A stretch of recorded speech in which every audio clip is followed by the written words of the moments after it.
मरने के बाद स्वर्ग के द्वार पर 4 व्यक्ति खड़े थे। इन 4 व्यक्ति में पहला राजा था, दूसरा एक बिजनेसमैन था, तीसरा पंडित था और चौथा एक आम आदमी मजदूर था।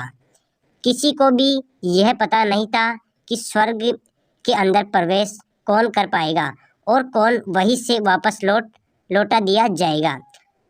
सब स्वर्ग का दरवाजा खुलने की राह देख रहे थे और आपस में बातें कर रहे थे कि जैसे राजा मरने से पहले से ही आदत थी उसके अपनी बात सबसे पहले बताई।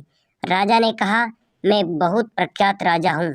मैंने धरती पर अपना बहुत नाम कमाया है, इसलिए पूरी संभावना है कि मैं स्वर्ग में जाऊंगा। फिर व्यापारी ने अपनी बात सामने रखी। वह बोला, मैंने धरती पर खूब धन कमाया है और उस धन से मैंने सैकड़ों लोगों की मदद की है, इसलिए मैं ही स्वर्ग का हकदार हूँ। अब बारी पंडित की, तो पंडित ने मुँह खोला और सबको यह कहा, चाहे तुम जो सोच लो, लेकिन यह बात तो तय है कि स्वर्ग के दरवाजे खुलेंगे तो मेरे लिए ही। सब जानते हैं कि पंडित दिन रात भगवान को याद करते हैं, इसलिए स्वाभाविक है कि स्वर्ग में पंडित का स्वागत किया जाएगा।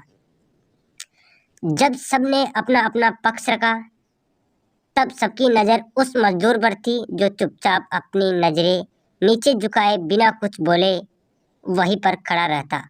स्वर्ग का दरवाजा खुला और वहां पर एक देवदूत आकर खड़ा हो गया। देवदूत के हाथों में एक पुस्तक थी जिसमें इन सभी के कर्मों के बारे में लिखा हुआ था।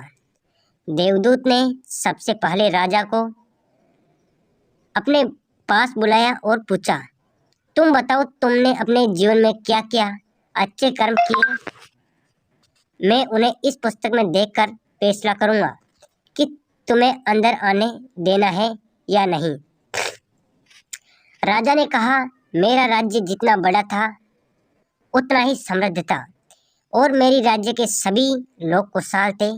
सभी बड़े आनंद से रहते थे। मैंने उन्हें कभी भी किसी भी चीज की कमी नहीं होने दी। यही मेरे अच्छे कर्म हैं। देवदूत ने अपनी पुस्तक में देखा और देखने के बाद राजा से कहा, तुम सच बोलते हो।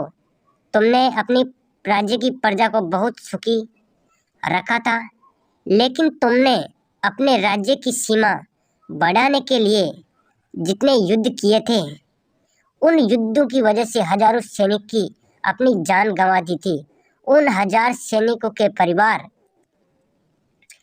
दुख का कारण तुम बने थे, इसलिए तुम स्वर्ग में नहीं आ सकते। अब बारी व्यापारी की आई। व्यापारी से जब देवदूत ने पूछा कि तुम्हारे अच्छे कर्म क्या है, तब व्यापारी ने उससे कहा, मैंने सैकड़ों लोगों को खाना खिलाया है, कई आश्रमों में दान किया है, कई गरीबों की सहायता की है, कई निराश्रित लोगों के लिए घर बनाकर दिया है। यह मेरे अच्छे कर्म है। देवदूत ने फिर अपनी पुस्तक में ध्यान से देखा और देखने के बाद व्यापारी से कहा, तुम्हारा कहना भी ठीक है कि तुमने बहुत दान धर्म किया है, लेकिन यह दान धर्म तुमने जिन पैसों से किया है, उन पैसों को कमाने के लिए तुमने न जाने कितने झूठ बोले हैं, कितने हेरा फेरियां की हैं और कितनी मिलावटें की हैं, इसलिए तुम भी स्वर्ग में नहीं जा सकते। जब पंडित से यही सवाल किया तो पंडित ने बड़ी सहज से जवाब दिया। आत्मविश्वास के साथ कहा, मैंने अनगिनत लोगों को ज्ञान दिया है, हजारों यज्ञ और पूजाएं की हैं और दिन रात भगवान का जाप किया है। इससे अच्छे कर्म और क्या ही हो सकते हैं। देवदूत ने अपनी पुस्तक के अंदर झांक कर देखा और पंडित से कहा, आपने जितने भी लोगों को ज्ञान दिया है, उन बातों पर खुद कभी अमल नहीं किया। आपने यज्ञ पूजा या भगवान का नाम निस्वार्थ भाव से कभी नहीं किया, इसलिए आप भी स्वर्ग में आना प्रतिबंध है। मजदूर यह सब देखकर हैरान था। अब वह जिन्हें महान समझता आ रहा था, उनकी व्याख्या स्वर्ग के दरवाजे पर आकर बदल गई थी। धरती पर जिन कर्मों का अच्छा समझा जाता है, उनका यहाँ पर कोई मूल्य नहीं था। यमदूत ने जब इस मजदूर को अपने पास बुलाया और इससे पहले कि वह उससे अच्छे कर्मों के बारे में पूछता, मजदूर बोल पड़ा, प्रभु मैं जानता हूँ कि मैं भी स्वर्ग में आने लायक नहीं हूँ, लेकिन मैं फिर भी एक बार से इस स्वर्ग को झांक कर देखना चाहता हूँ। बस इससे ज़्यादा मेरी कोई इच्छा है ही नहीं, क्योंकि ऐसी इच्छाएं पालने के लिए मैंने जीवन में कुछ भी नहीं किया है। मैं पूरा दिन मेहनत करता और जो भी पैसे कमाता उन्हें अपने परिवार के पालन पोषण में खर्च कर देता था। इसलिए दान धर्म के लिए कुछ नहीं बचता।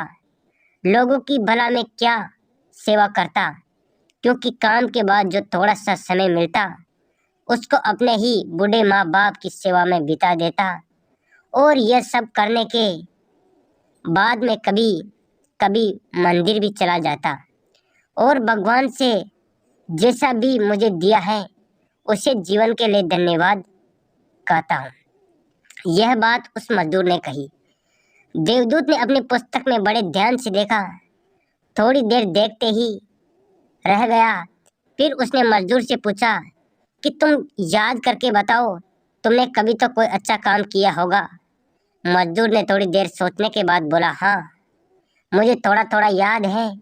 एक बार मैं बहुत भूखा था और मैं खाना खाने ही बैठा था कि एक बहुत ही कमजोर कुत्ता जो ठीक से चल भी नहीं पा रहा था वह मेरे पास आ गया और मेरे खाने को देखने लगा। तब मैंने अपनी रोटी उसे खिला दी थी और उस दिन मैं खुद भूखा सोया था।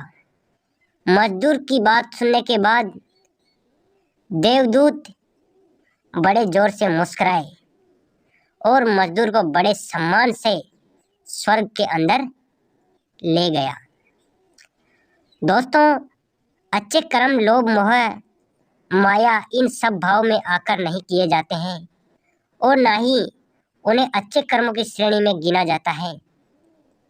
निस्वार्थ भाव से किया गया एक ही अच्छा कर्म आपके जीवन में सारे पाप धोने की शक्ति रखता है। इसलिए जब भी मौका मिले निस्वार्थ भाव से, अच्छे मन से, अच्छे कर्म से किया करें। दोस्तों, कहानी अच्छी लगी है तो वीडियो को लाइक, इस चैनल को जरूर सब्सक्राइब करें।